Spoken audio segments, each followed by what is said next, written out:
বলো, কি রান্না করো? এই যে খেজুরের গুড় দিয়ে পায়েস। খেজুরের গুড়ের পায়েস আমরা সবাই পছন্দ করি। খেজুরের গুড়ের পায়েস রান্না করছি। তোমার অবশ্য মিষ্টি জাতীয় জিনিস ভালো লাগে। হ্যাঁ, আমি সারা বছর খেজুরের গুড় সংরক্ষণ করে রাখি।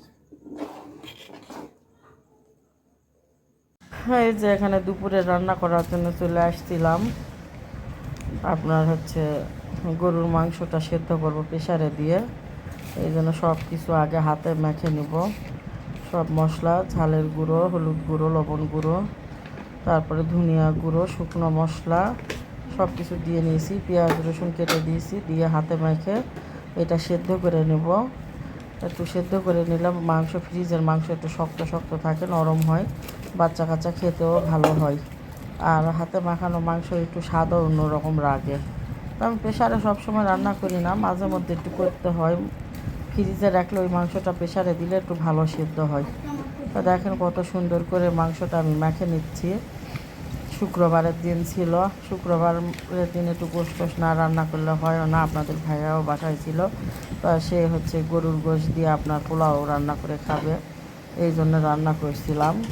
এর মাঝে আমার পোলাও ভাতটা প্রায় চালটা ভেজে নিচ্ছি। মোহনার পার, কুষ্টিয়া মোহনার পারে আসছি আমরা। আমাদের পেজটি আপনারা সবাই ফলো করবেন। পেজটির নাম বলেন? Shanta's cooking blog. আর আমারটা তো আপনারা জানতেই পারবেন যখন ভিডিও ছাড়বো। এই যে দেখেন কত সুন্দর মনোরম দৃশ্য। কোনটা? এই যে মাংস দিয়ে এখন চালটা কষিয়ে নেব সুন্দর করে। চাল কষাতে হবে ভালো করে।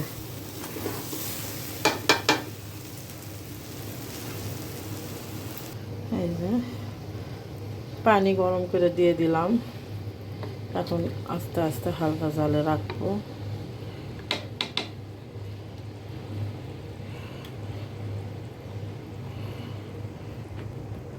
এর মাঝে পানি দেওয়া আমার শেষ হয়ে গেছে। দেখেন প্রায় হয়ে আসার মতোই, নেড়ে চেড়ে দিচ্ছিলাম। আবার বিরিয়ানিটা একটু নেড়ে চেড়ে দিলেই ভালো হয়।